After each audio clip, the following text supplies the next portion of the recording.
एक प्यारे से जंगल में एक चिड़िया और कौवा रहते थे और वो दोनों बहुत ही गहरे दोस्त थे।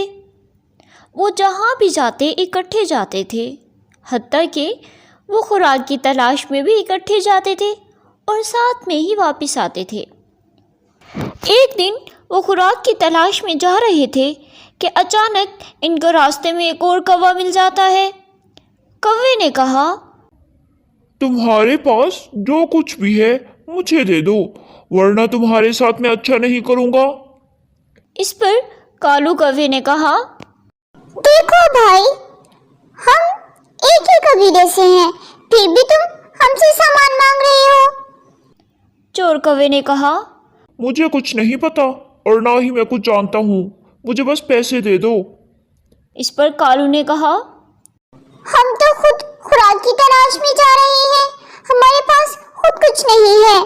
चोर कौवे ने कहा, मैंने कहा ना, मैं कुछ नहीं जानता। तुम्हारे पास या तुम्हारे घर में जो भी है मुझे जल्दी से दे दो, वरना मैं इस चिड़िया को अपने पास रख लूंगा और तब तक मैं तुम्हें वापस नहीं करूंगा जब तक तुम मुझे पैसे नहीं दोगे।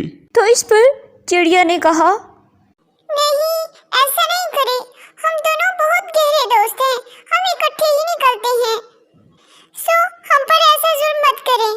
तो चोर कौवे ने कहा, मैं कुछ नहीं जानता, मैं इस चिड़िया को बंद करके लेकर जा रहा हूँ। तुम जाकर पैसे ले आओ और जैसे ही तुम मुझे पैसे दोगे मैं तुम्हें तुम्हारी दोस्त को वापस दे दूंगा और तब तुम इसे अपने घर वापस लेकर जा सकोगे। कालू कौवा वहाँ से निकला और घर की तरफ रवाना हुआ और वो घर से सारे पैसे उठाकर वापस चिड़िया को छुड़ाने के लिए चला गया। कौवा अभी रास्ते में ही था कि तेज़ बारिश शुरू हो गई और वो थोड़ा सा आगे गया तो इसको एक छोटा सा कौवा मिला। तो कालू ने कहा, बेटा, इतनी तेज बारिश और आंधी में तुम बाहर क्यों हो? चलो शाबाश, अपने घर जाओ, वरना बीमार पड़ जाओगे और फिर तुम्हारे अम्मी अब्बू परेशान हो जाएंगे। तो छोटे से कौवे ने कहा, अंकल, तेज बारिश और हवा ने हमारे घर को उजाड़ दिया है, अब मैं कहाँ जाऊँ? कालू कौवे ने थोड़ी सी सोच विचार की और कहा, चलो, तुम मेरे घर चल सकते हो, मैं अपने दोस्त को छुड़ाने के लिए लेकर जा रहा हूँ। जब मैं इसको रिहा कर लूंगा तो तुम भी हमारे साथ हमारे घर चल सकते हो।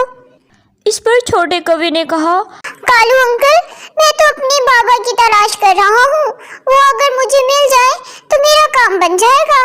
कालू उस छोटे से कौवे को अपने साथ लेकर आता है। जो ही वो चोर कौवे के पास आता है और चोर कौवा अपने बेटे को देखता है तो कालू से कहने लगा, ये तो मेरा बेटा है, तुम्हारे पास क्या कर रहा है? छोटू कौवे ने कहा, ये कालू अंकल बहुत अच्छे हैं बाबा, इन्होंने मुझे बचा लिया, वरना मैं अब तक मर चुका होता, क्योंकि बहुत तेज और बारिश की वजह से हमारा घर टूट चुका है और उजड़ गया बिल्कुल। तो इस पर चोर कौवे ने कालू का शुक्रिया अदा किया और चिड़िया को भी आज़ाद कर दिया। वो दोनों अपने घर खुशी खुशी वापस आ गए और अपनी हंसी खुशी ज़िंदगी को फिर से गुजारने लगे।